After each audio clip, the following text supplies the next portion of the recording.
नमस्कार। एस्ट्रो पाठशाला के सभी सब्सक्राइबर्स और ये प्रोग्राम देखने वाले को मेरा बहुत बहुत नमस्कार। मैं सुनील वशिष्ठ, वैदिक ज्योतिषाचार्य, गुड़गांव से। मित्रों, आज हम एक समस्या के ऊपर बात करेंगे जो वैसे तो वर्ल्ड वाइड समस्या है। किसी टाइम में तो अमेरिका जैसे हर मामले में आगे था, वो ही आगे था। हमारा देश इस दौड़ में बिल्कुल भी शामिल नहीं था। परंतु आज ये एक ऐसी बीमारी की चपेट में हिंदुस्तान धीरे धीरे आ रहा है। खास करके ये बच्चों की तरफ भी ये बीमारी बढ़ती चली जा रही है। जी हाँ, मैं बात कर रहा हूं मोटापे की। कहते हैं कि मोटापा कौन सी ऐसी बीमारी है जो नहीं दे सकता, यानी मोटापा बीमारियों की जड़ माना जाता है। इस मोटापे की वजह से बहुत सारे लोग परेशान हैं। उनका जीवन अपने आप में कष्टमय हो गया है। मोटापा आता तो धीरे धीरे है, पर जाता बिल्कुल भी नहीं है। लोग तरह तरह की डाइट्स करते हैं, कोई तरह तरह की एक्सरसाइज करता है, पता नहीं कितनी चीजें लोग करते हैं। और बहुत सारी कंपनियां आ गई हैं हमारे देश के अंदर, जो कहती हैं, डाइट प्लान देती हैं और कहती हैं कि हम मोटापे को कम कर सकते हैं। वैसे तो ये करोड़ों अरबों रुपए का व्यापार है, पर समस्या उस व्यक्ति के साथ है कि जो इस मोटापे की चपेट में आ जाता है। आज इस मोटापे को दूर करने के लिए आयुर्वेद का दृष्टिकोण क्या है, आयुर्वेद में क्या हमें समझाया गया है, इसी बात को लेकर के हम आज चर्चा शुरू करते हैं। हमारे प्रिय डॉक्टर साहब, डॉक्टर अमित कुमार जी, जो आयुर्वेद के एक्सपर्ट व्यक्ति हैं और काफी लंबे समय से प्रैक्टिस भी कर रहे हैं। रिसर्च भी इनकी का चलती रहती है, नोट्स भी लिखते हैं और आयुर्वेद पे बड़े अच्छे अच्छे कॉलम भी लिखते हैं।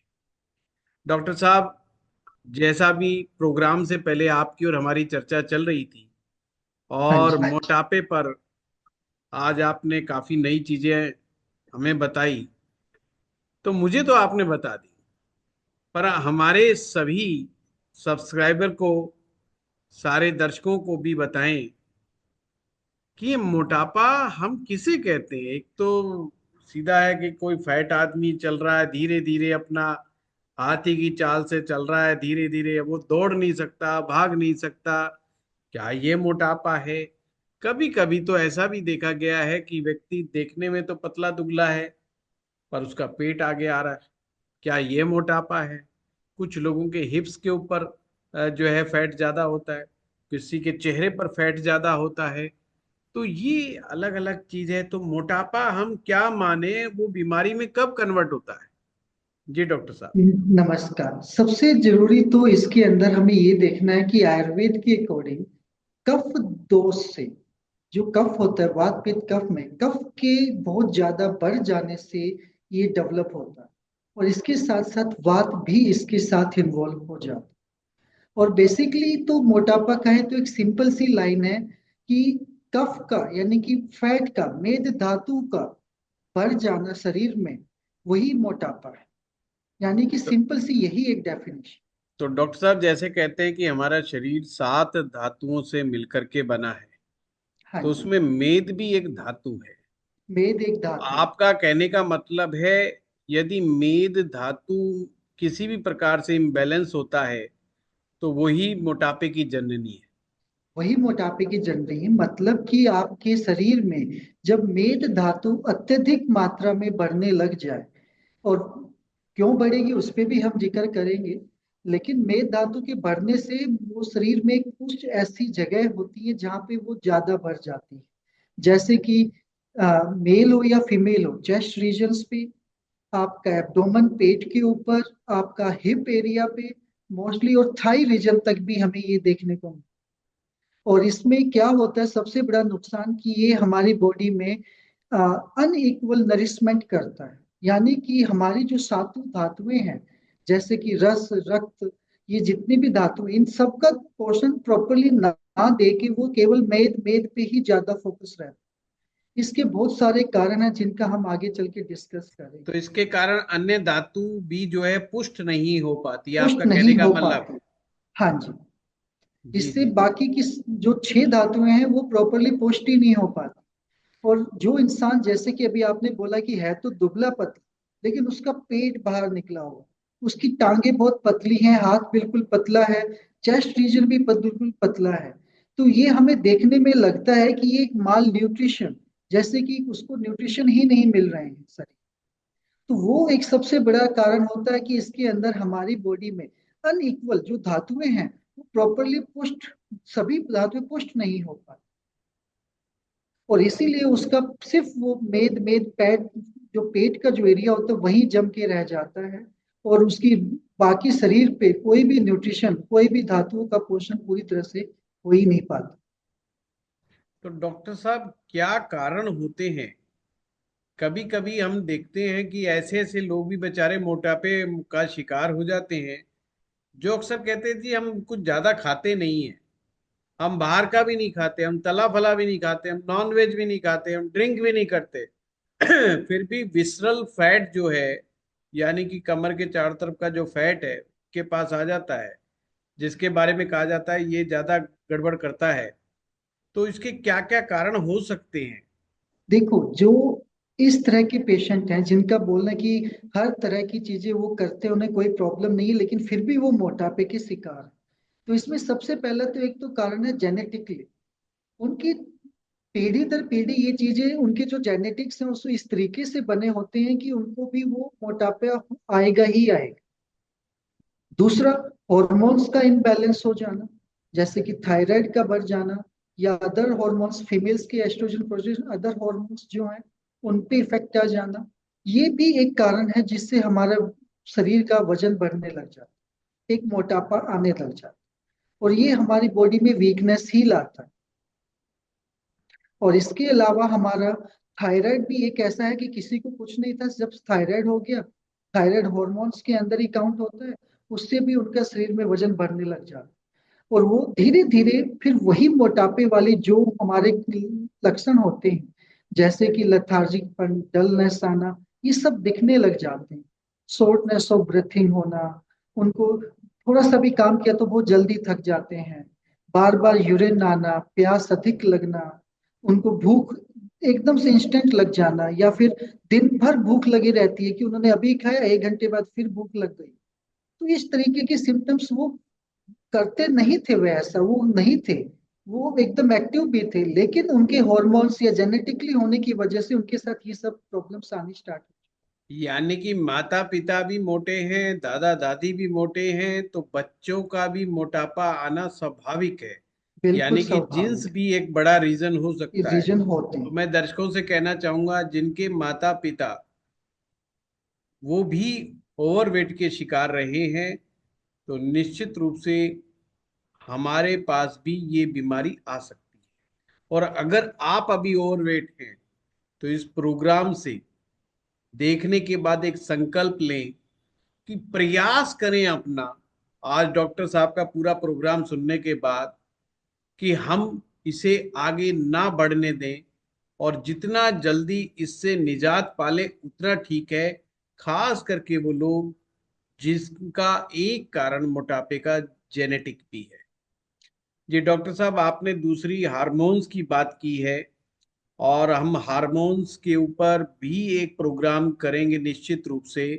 हाँ थायराइड जी। के ऊपर हम क्योंकि बात करेंगे, महिलाओं में ये थायराइड की प्रॉब्लम अक्सर देखने पर आती है। हमारे कार्यालय में जब आती है महिलाएं, तो उनको ये दिक्कत आती है, उसकी वजह से पीसीओडी वगैरह भी हो जाता है। और पीसीओडी का हमने बहुत बढ़िया वीडियो आपने तैयार किया था, तो मैं दर्शकों से गुजारिश करूंगा जिन्हें नहीं मालूम पीसीओडी क्यों होता है, जिन महिलाओं को नहीं मालूम कि ये पीसीओडी के मेन रीजन क्या है, डॉक्टर साहब ने इन डेप्थ उसके बारे में बताया ही नहीं, बल्कि बल्कि उसके निदान भी बताए हैं, उनकी समस्याओं की दवाइयां भी बताई हैं, कौन सा योग करना चाहिए, कौन सा प्राणायाम किया करना चाहिए, वो भी बताया। और ये सब चीजें आज के प्रोग्राम में भी शामिल हैं। आप यदि अपना संकल्प पूरा करना चाहते हैं तो इस प्रोग्राम में हमारे साथ बने रहें। डॉक्टर साहब, पहला आपने जेनेटिक बताया, दूसरा हार्मोन्स बताया, और तीसरा किसको शामिल करेंगे आप? तीसरे में हम न्यूट्रिशंस को शामिल करेंगे। हम बहुत अच्छे से डाइट नहीं लेते हैं, फॉलो नहीं करते, जैसे कि हम फास्ट फूड वगैरह ले लेते हैं, या हमने अदर डाइट्स चाप्स वगैरह कुछ ऐसी चीजें हैं जिनके अंदर न्यूट्रिशन होता ही नहीं है। उस तरह की डाइट को रेगुलर लेने से हमें न्यूट्रिशन डेफिशिएंसी होने लगती है, और जिससे जो वो डाइट है डायरेक्टली हमारी मेद धातु को बढ़ाती चली जाती है, क्योंकि कोई उसमें ऐसा विटामिन है डॉक्टर साहब जिसको ले तो मोटापा कम आए? विटामिन्स में हमारे में जो B12 आता है, हमारा हमारी जो कैल्शियम्स है, विटामिन डी है, ये ऐसे विटामिन है, इनको हमें इंटरवल्स पे कुछ टाइम पे लेते रहना चाहिए। इससे भी हमारे को बहुत बढ़िया। काफी अच्छा रहता है। जैसे कि हमें डाइट में दूध को इंक्लूड करना चाहिए। जैसे कि डाइट में हमें हमारा जो जितनी भी सब्जियां हैं सभी तरह के मिनरल्स एंड न्यूट्रिशंस मिल जाते हैं। हमें जैसे कि रोटी और चावल पे थोड़ा कम ध्यान देना चाहिए, वहाँ कार्ब्स तक ही सीमित रह जाते हैं।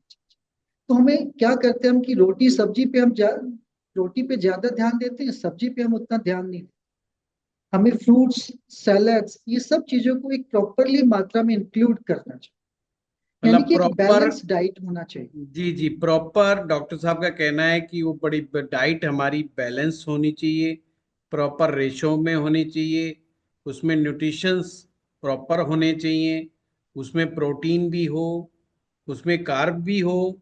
कार्ब लेना चाहिए, बट जो है थोड़ा कॉम्प्लेक्स कार्ब लेना चाहिए और ज्यादा मात्रा में नहीं लेना चाहिए, नहीं समस्या बढ़ सकती है। Good fat, quality of fat वो अच्छी होनी चाहिए। फाइबर का समावेश बहुत जरूरी है। ये सब डाइट को बैलेंस करके अगर हम करेंगे तो डॉक्टर साहब, एक बार हम एक वीडियो बनाएंगे डाइट के ऊपर भी कि अपने बिल्कुल। इंडियंस में नॉर्थ इंडिया वालों को, साउथ इंडिया वालों को, और कैसे कैसे डाइट लेनी चाहिए और आयुर्वेद का दृष्टिकोण क्या है, उस पे हम एक बड़ा वो रखेंगे प्रोग्राम, जिसमें आप हमें बताएंगे कि डाइट किस तरह से हमारे जीवन में बिल्कुल। अपना एक असर दिखाती है। और डाइट प्लान जो कि बड़े फेमस हो गया है, जो कि अक्सर काम नहीं करता है लोगों का। हाँ, कंपनियों के लिए काम करता है क्योंकि कंपनियों को बड़ा अच्छा पैसा बन जाता है किसी को डाइट प्लान। पर ये अक्सर 70% केसेस में बहुत अच्छे से काम नहीं करता, या लोग ही इसको पूरी ढंग से फॉलो नहीं करते। 70% लोग बीच में ही छोड़ के भाग जाते हैं। और कभी कभी तो ये भी देखा गया है, ज्यादा खाने पर, रिस्ट्रिक्शंस करने पर लोगों को न्यूट्रिशंस की कमी हो जाती है और उनको अदर समस्याएं भी आ जाती हैं। तो बड़ा बिल्कुल। ये भोजन जो है माइंडफुलनेस के साथ करेंगे तो ज्यादा बढ़िया रहेगा, और सोच विचार करके भोजन करेंगे तो ज्यादा अच्छा रहेगा। ऐसे ही आंख बंद करके कोई डाइट करना ना शुरू कर दे। मैं इसी पे एक लाइन यहाँ पे और ऐड करना चाहूँ कि हम कई बार फास्टिंग पे चले जाते हैं, डाइटिंग पे चले जाते हैं। हमने अपने न्यूट्रिशंस की, एक तो हमें ऑलरेडी हमें मोटापे के शिकार हैं, और ऊपर से हमने डाइटिंग कर ली, वो कर लिया, और ज्यादा हमें न्यूट्रिशन डेफिशिएंसी हो गई। तो हमें वो, ये नहीं है कि हम 10-12 घंटे फास्टिंग कर रहे हैं, हम एक ही टाइम खाना खा रहे हैं, हमने रात की रोटी छोड़ दी है। ये सब चीजें हमें थोड़ा सा ध्यान से, हम एक पूरी प्रॉपर बैलेंस डाइट के ऊपर हम एक अलग से वीडियो हम प्रॉपरली बनाएंगे। तो ये डाइट है जो है उसको हम बैलेंस, हमें डाइटिंग नहीं करनी, हमें फास्टिंग नहीं करनी, हमें एक ऐसी बैलेंस डाइट लेनी है कि जिसमें हमारा वेट गेन भी नहीं होगा, अगर वेट गेन है तो वेट कंट्रोल भी होगा, और उसके साथ साथ हमें किसी भी तरह की हमारे न्यूट्रिशंस, मिनरल्स, विटामिन की कोई भी कमी हमारे शरीर में नहीं। डॉक्टर साहब, अगला क्या कारण आप इसमें जोड़ते हैं एक मोटापे के पीछे जो एक मेन रीजन हो सकता है? इसमें अगला कारण है हमारा मेडिकेशंस। कई बार हम बिना डॉक्टर की सलाह के इधर उधर की मेडिसिन लेते रहते। नहीं डॉक्टर सम साहब, कुछ हॉर्मोन्स, दवाइयां ऐसी होती होंगी ना जिनसे मोटापा बढ़ता होगा? बहुत सारी ऐसी दवाइयां हैं, जैसे कि कुछ लोग थायराइड्स या हॉर्मोन्स की जो पिल्स लेते हैं, या कुछ ऐसी मेडिसिन जैसे कि फीमेल्स या फिर न्यूली मैरिड कपल्स जो कॉन्ट्रासेप्टिव पिल्स वगैरह भी इसमें मैं ऐड करना चाहूँ। इस तरह की मेडिसिन बहुत ज्यादा वेट गेन करती तो और बिना डॉक्टर की सलाह के वो यूज करते हैं। डॉक्टर ने बोला 5 दिन खाना है, आपने 5 दिन की जगह 10 दिन खा ली, या 5 दिन भी नहीं खाई आपने। वो कभी आपको ठीक लगा है तो खा ली, नहीं ठीक लगा तो नहीं खाई। तो उस तरीके से करने से ये मेडिकेशंस, यानी कि सेल्फ मेडिकेशन, मैं यहाँ कहूंगा कि सेल्फ मेडिकेशन मोटापे को जरूर बढ़ाता डॉक्टर साहब का कहना है कि अपनी मर्जी से दवाइयां ना लें। दवाई जो लेनी है किसी अंडर गाइडेंस में ही लें, और किसी एक्सपर्ट की गाइडेंस में आप दवाइयाँ लेंगे तो आपको पता होगा दवाई कब खानी है, कितने समय के लिए खानी है। ये सारी चीज़ें आपको क्लियर होंगी और आपको मोटापा होने के चांस ना के बराबर रहेंगे। तो डॉक्टर साहब अगला क्या कारण जोड़ेंगे आप? है। अगला कारण मैं इसमें नींद को लेके जोड़ूं। बहुत से लोग हैं लेट नाइट तक जागते हैं, सुबह लेट उठते हैं, या फिर उनको किसी और कारण से नींद नहीं आ रही होती है, या वो किसी तरह की गलत हैबिट्स में है, अल्कोहल, स्मोकिंग, या अदर किसी तरह की चाय, कॉफी या ग्रीन टी बहुत ज्यादा क्वांटिटी में ले रहे हैं। रात को प्रॉपर नींद ना आना भी मोटापे का सबसे बड़ा कारण। तो हमें रात को प्रॉपर नींद लेने से भी हमें मोटापे को, वजन को कम किया जा सकता है। यानी कि रेगुलर लाइफस्टाइल को मेंटेन करना, टाइम से सोना और टाइम से उठना, ये भी एक सबसे बड़ा बेनिफिट है कि आप मोटापे से बच सकते हो। अगर आप ये नहीं कर रहे तो आपको ओबेसिटी को फेस करना ही करना पड़े। बहुत बढ़िया डॉक्टर साहब। और हम क्या इसमें जोड़ें? इसके अंदर हम दो और महत्वपूर्ण टॉप पॉइंट्स यहाँ पे बचे हैं। एक डाइट और दूसरा है लाइफस्टाइल, जिसके बारे में मैं बीच बीच में एक दो पॉइंट्स बोल चुका हूँ, लेकिन अब मैं थोड़ा डिटेल में यहाँ बोलना चाहूँ। डाइट, जो हमने मन किया वो खा लिया, जब मन किया तब खा लिया, रात को 2 बजे खा लिया, दिन में 12 बजे खा लिया, तो हमने लगा कि 2 बजे फिर खा ले। यानी कि कोई कंट्रोल ही नहीं है आपके ऊपर। ऊपर से पुअर डाइट, मतलब कि जो न्यूट्रिशन लेस डाइट, बस कि हमने खा लिया, पेट भर लिया, या फिर हमने सिर्फ जीभ के टेस्ट के लिए हमने उस चीज को खा लिया, या हमारा कुछ मन नहीं कर लिया किया तो हमने खा लिया। एंड दूसरा कि लाइफस्टाइल, ये एक सबसे इंपॉर्टेंट है। सुबह लेट उठना, या हमें क्या किया कि दिन में भी सो गए, रात में फिर नींद नहीं आ रही है, और ये चीज, ये भी एक है। और रेगुलर एक्सरसाइज नहीं करना। आप चाहे 15 मिनट 20 मिनट ही एक्सरसाइज करें, बट डेली एक फिजिकल एक्टिविटी के अंदर आपको इन्वॉल्व जरूर रहना चाहिए। ये भी एक सबसे बड़ा कारण। डॉक्टर साहब, हमारे पास जब लोग आते हैं और मोटापे का कारण जो ज्योतिष में होता है, उसमें दो ग्रह मेन जिम्मेवार माने जाते हैं। एक गुरु ग्रह है और एक बुध ग्रह है। गुरु ग्रह मेद का कारक है, यानी कि मोटापे को देने वाला। अगर गुरु ग्रह वक्री होगा, गुरु ग्रह नीच राशि में होगा, गुरु ग्रह अस्त होंगे, गुरु ग्रह की प्लेसमेंट अच्छी नहीं होगी, गुरु ग्रह पाप ग्रहों के साथ होंगे, तो मेद धातु बिगड़ जाती है, जिसके कारण मोटापा बढ़ता है। और जैसे जैसे व्यक्ति में मोटापा होता है, उसका स्ट्रेस लेवल बढ़ता है।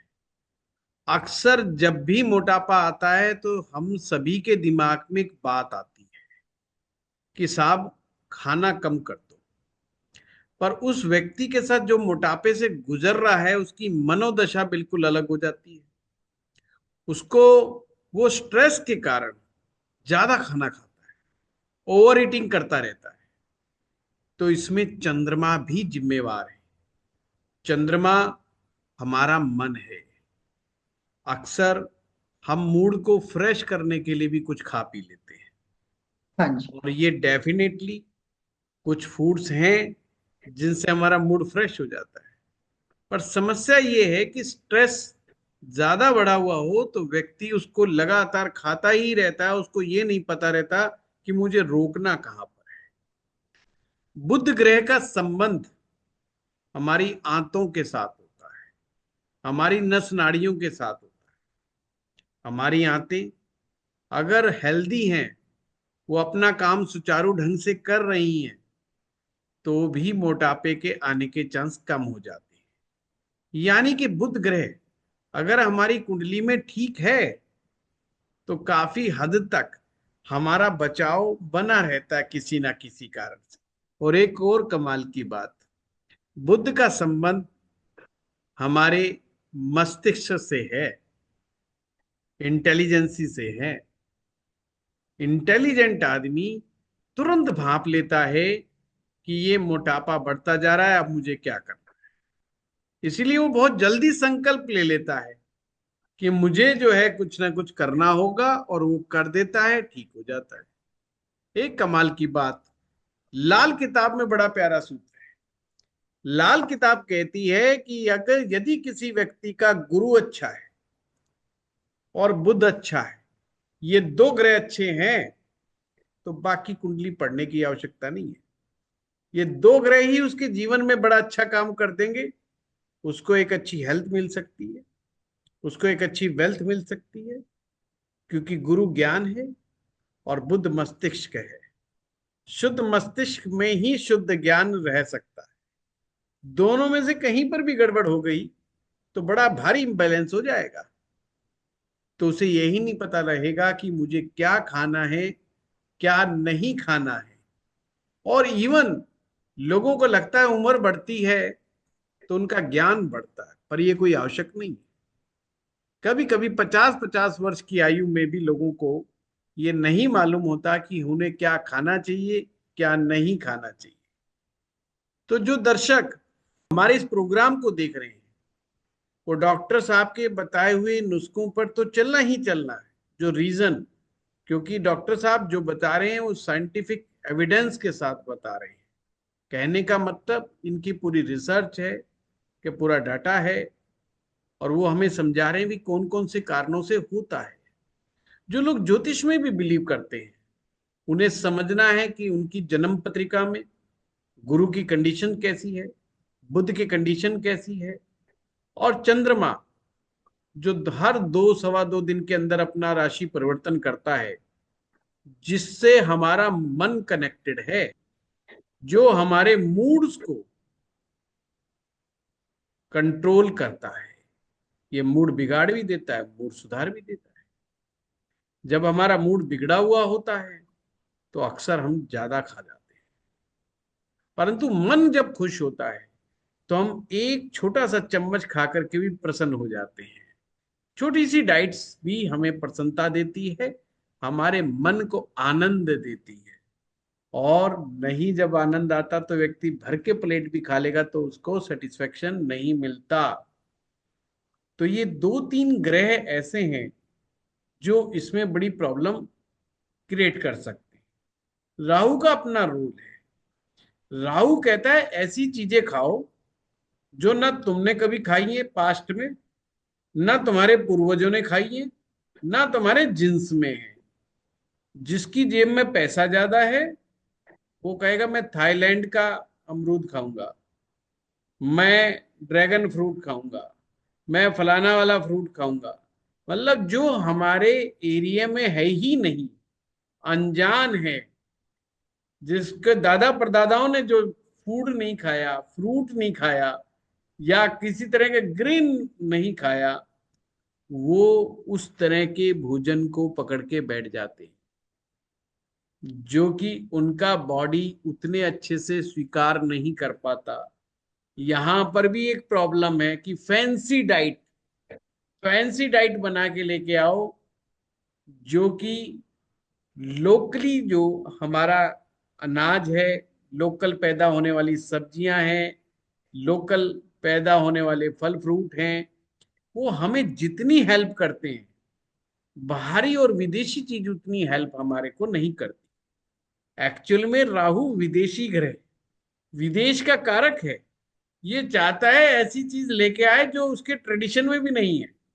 इसीलिए अक्सर लोग, गांव के बच्चे जब शहर में आते हैं तो कॉफी पीना शुरू कर देते हैं, जबकि उनके बाप दादाओं ने कॉफी का इतना उनको चस्का नहीं होता है, पर वो रोज डेली कॉफी पीने लगते हैं कि उनको लगता है ये तो अपने आप में अमीरी की निशानी है। कॉफी पीना एक पढ़े लिखे इंटेलिजेंट आदमी की निशानी है कि हम कॉफी पीते हैं, हम चाय नहीं पीते।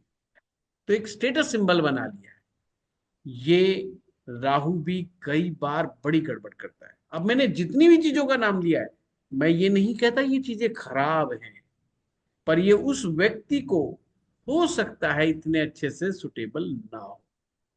तो राहु का असर यदि गुरु पर आ जाए, बुध पर आ जाए, चंद्रमा पर आ जाए, तो भी डायरेक्ट इनडायरेक्ट एक रीजन बनता है मोटापे का। कभी कभी जीवन में आदमी ऐसा फंस जाता है कि उसको ऐसी दवाइयां खानी पड़ती है जिससे मोटापा बढ़ जाता है। अब वो बेचारा क्या करे? तो ऐसे में ग्रह को भी नमस्कार करें, अपने देवी देवताओं को नमस्कार करें, अपनी शक्तियों को जागृत करें, आपके अंदर शरीर के अंदर जो गुप्त ऊर्जा केंद्र हैं उनका आह्वान करें, उनको जागृत करें, और जो ग्रह की स्थिति खराब है उसके जो भी उपाय जो उससे हो सकते हैं वो करें, तो आपको डबल लाभ होगा। आयुर्वेद के कंसेप्ट का भी लाभ होगा और ज्योतिषीय उपाय का भी लाभ होगा। तो चलो डॉक्टर साहब से और जानकारी जुटाते हैं। मुझे तो आप लोग सुनते ही रहते हो, और डॉक्टर साहब को आज विशेष आग्रह करके बुलाया है हमने।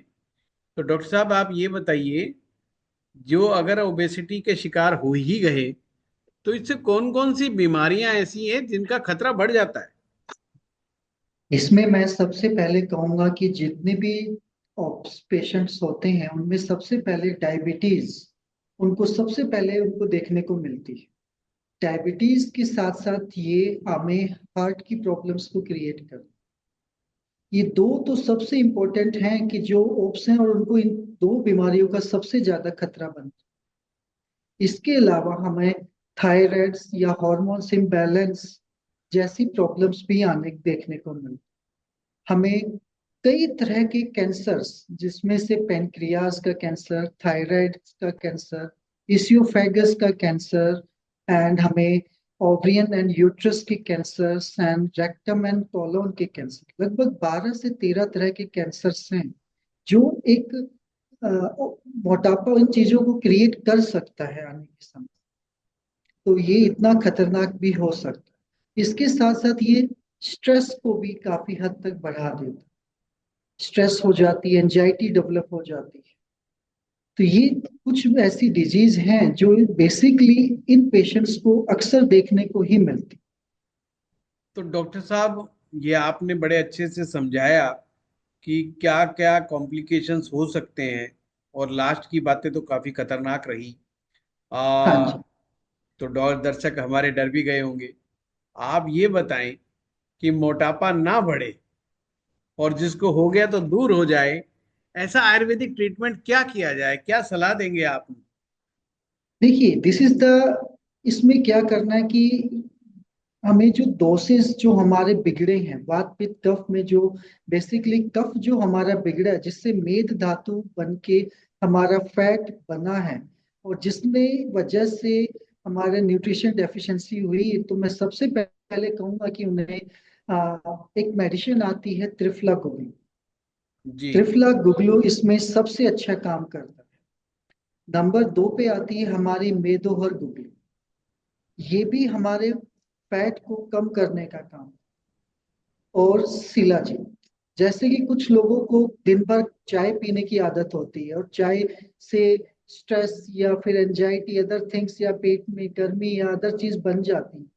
तो मैं उन लोगों को बोलूंगा कि इससे बेटर है कि आप 1 कप दूध में 1 बूंद शिलाजीत की डाल के ले लें। वो आपके फैट को भी कम करेगा, और आपकी जो स्ट्रेंथ है दिन भर, वो भी एक एनर्जेटिक बनी रहेगी। इसके साथ में एक काढ़ा आता है जो काफी हद तक हेल्पफुल रहता है। हमने अपने बहुत सारे पेशेंट्स को दिया है और उनका वेट काफी हद तक भी कम हो। और वो सर्वकल्प का क्वाथ है, कायाकल्प और त्रिफला चूर्ण, इन तीनों के कॉम्बिनेशन को मिला के हमें लेना होता है। ये भी बहुत बहुत बेनिफिशियल हमारे लिए होता है।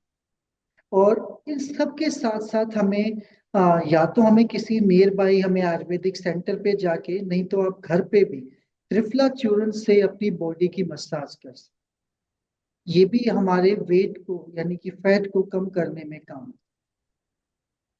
और डाइट तो सबसे इम्पोर्टेंट है ही इसके अंदर। तो डॉक्टर साहब अब हम आ जाते हैं उस सेक्शन के ऊपर कि जिसमें हम अक्सर प्राणायाम की बारे में चर्चा करते हैं। तो प्राणायाम, कौन कौन से प्राणायाम ऐसे हैं जो मोटापे के लिए लाभदायक है? इसमें मैं सबसे पहले कहूंगा कपालभाति।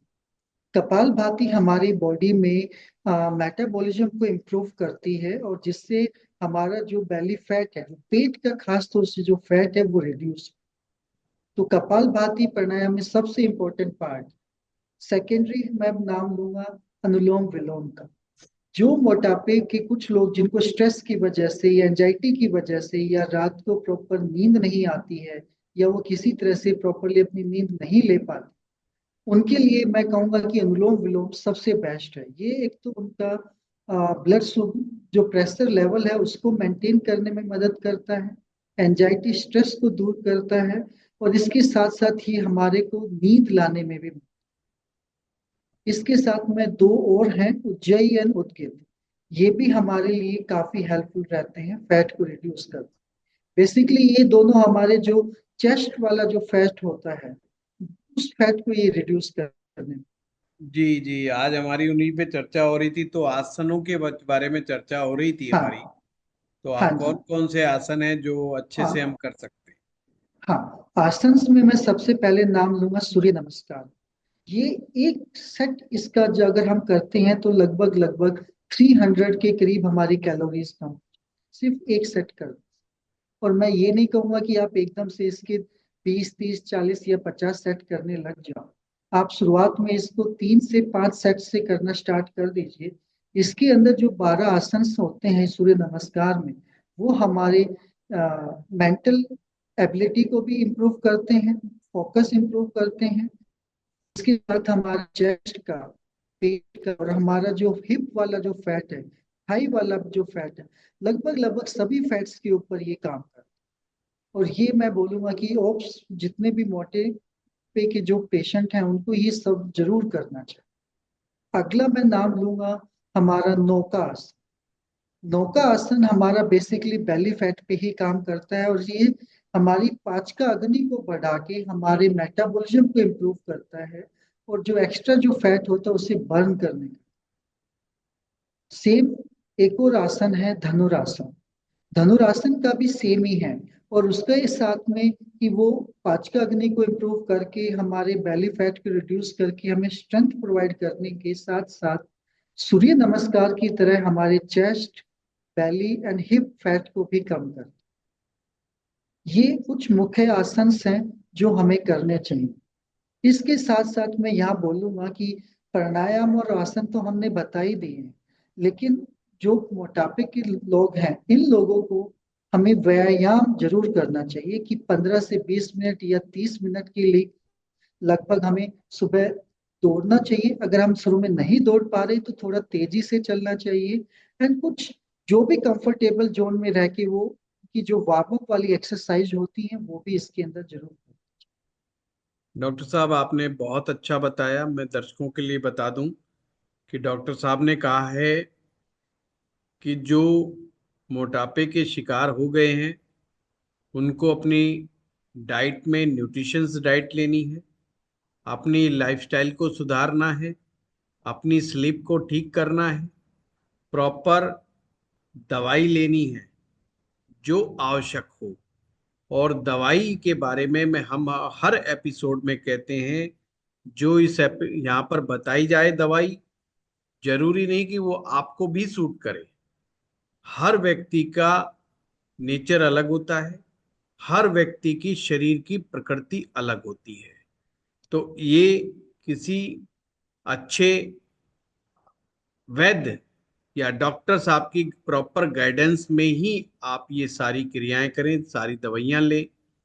साथ के अंदर प्राणायाम, आसन, आसनों में भी आप किसी योग्य गुरु के अंडर गाइडेंस में आसनों को करें। हाँ, शरीर की शक्ति का अतिक्रमण ना करें। कुछ लोग जो जोश में आ जाते हैं, 1.5 घंटे हम योगा करते हैं, 2 घंटे हम योगा करते हैं, 2.5 घंटे ये करते हैं, 3 घंटे ये करते हैं। वो सब मत कीजिए, क्योंकि आप के लिए इतना योगा की आवश्यकता नहीं है, क्योंकि जितना योगा करना होता है उतना फिर उनको आराम भी करना होता है। अगर हम स्ट्रेंथ ट्रेनिंग में जुड़ जाते हैं, मतलब जिम चले जाते हैं, तो जिम करने के बाद लोग अक्सर आराम करना भूल जाते हैं। कहने का मतलब वो सातों दिन जिम जाने लग जाते हैं। उन्हें मोटापे को कम करने का इतनी जल्दबाजी होती है, उनको लगता है कि जितना हम जिम में वर्कआउट करेंगे उतना जल्दी हमारा मोटापा जाएगा। नहीं, आपको बड़ा बैलेंस तरीके से चलना होगा। एकदम से कुछ नहीं होगा, ना एकदम से आपका मोटापा बढ़ा था, ये भी ध्यान रखें। जब वो बढ़ा आसानी से नहीं था, तो घटेगा भी आसानी से नहीं। It will take time. और जितना पेशेंसली इसके साथ मुकाबला करोगे इस बीमारी के साथ, उतना ही आप अच्छे से इससे फाइट कर सकते हो। तो आप लोगों को आज का प्रोग्राम कैसा लगा, हमारे कमेंट बॉक्स में जरूर बताएं। हाँ, अभी दर्शक लिख रहे हैं अपनी मर्जी से कि कौन सी बीमारी के ऊपर वो चर्चा चाहते हैं, और हम दर्शकों के कमेंट बॉक्स देख करके ही उसी बीमारी के ऊपर चर्चा करते हैं। तथा साथ में ये भी कमेंट बॉक्स में लिखना, आप हिंदुस्तान के किस इलाके से देख रहे हैं हमारे प्रोग्राम को, या आप कहीं बाहर के कंट्री से हैं तो वो अपनी जगह का नाम भी जरूर लिखिए। आप सभी का बहुत बहुत धन्यवाद। डॉक्टर साहब, आपका भी बहुत बहुत धन्यवाद। Thank you.